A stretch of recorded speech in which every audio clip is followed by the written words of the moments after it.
Bonjour, je m'appelle Aladjiba, je suis athlète en e-sport.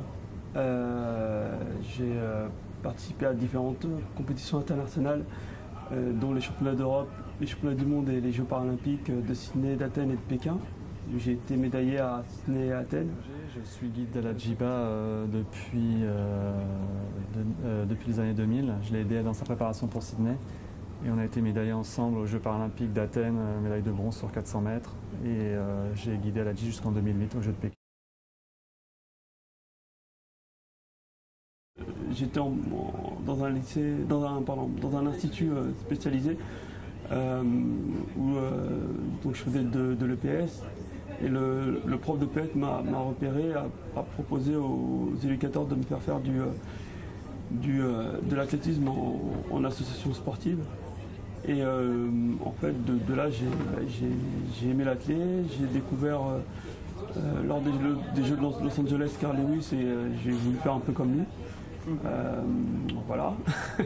Et puis ensuite, j'ai rencontré deux personnes qui m'ont permis de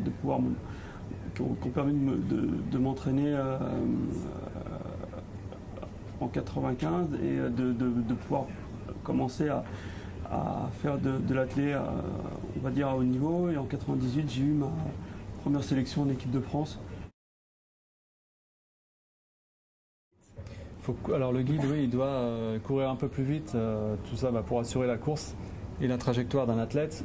Un sprinter court sur 100 mètres, 200 mètres et 400 mètres. Aladji, il a besoin de son guide pour lui donner les meilleures trajectoires, en fait. Voilà. Après, c'est à peu près une année de travail pour vraiment être bien synchronisé. Et voilà, nous, on a fait la course parfaite aux Jeux d'Athènes, en fait. C'est peut-être le plus beau souvenir, oui, parce que il y a quand même 2 ans de travail.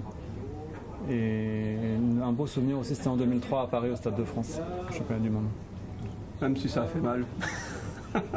Même s'il a souffert, parce qu'il sortait de blessure, on est arrivé sur la piste du Stade de France, ça faisait 2 semaines qu'il n'avait pas couru, suite à une blessure. On a quand même couru, il a énormément souffert, et au final on fait quand même 3e. Par cette cordelette, on fait tout passer, quoi. Aussi bien les émotions et toute la communication passe par là. Et ce qui est important, c'est la mise en action, la sortie des starting blocks.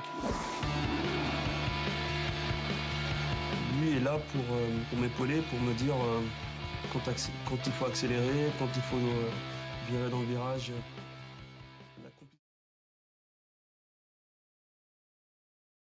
Sur 100 mètres, on n'a pas besoin de se parler, on est en ligne droite. Sur 200 mètres, il y a un virage, on peut se parler pour quelques infos. Et sur 400 mètres, c'est difficile parce que ça va vite et c'est assez intense. Et c'est vraiment des petits mots ou des à-coups dans la cordelette, en fait. Tous les encouragements, en fait, c'est vraiment quand la course est vraiment intense qu'il va parler. Mais dans les informations de course, en fait, ne sont pas du tout données par la voix, elles sont données vraiment par la cordelette. Quand il faut virer, quand il faut relancer, tout ça, c'est la cordelette qui le donne. Mais par contre, quand il sent que j'ai un coup de mou, quand il sent qu'on peut rattraper un athlète, là par contre, là c'est la voix qui intervient. Pour exemple, pour les Jeux paralympiques, on a plusieurs tours pour arriver en finale. Le premier tour, bien souvent, quand on est favori, on rencontre des athlètes de moindre niveau, et donc c'est pas la peine de se donner à 100%, on doit assurer notre première place. Donc on fait un 300 mètres vraiment très rapide, et après on voit où se situent les autres. Ça c'est le rôle du guide, et après je lui donne l'information si on décélère ou si on maintient la vitesse.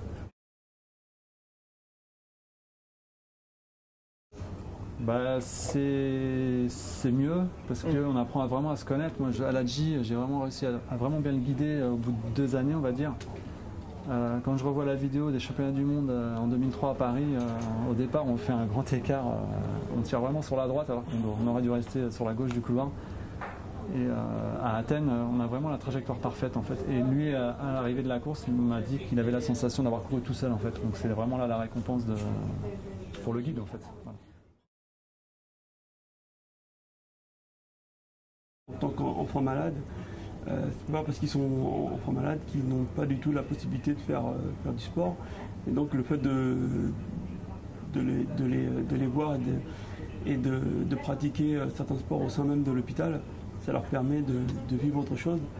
Et c'est un peu ce que moi j'aurais voulu quand j'étais enfant malade, puisque j'ai eu plusieurs opérations.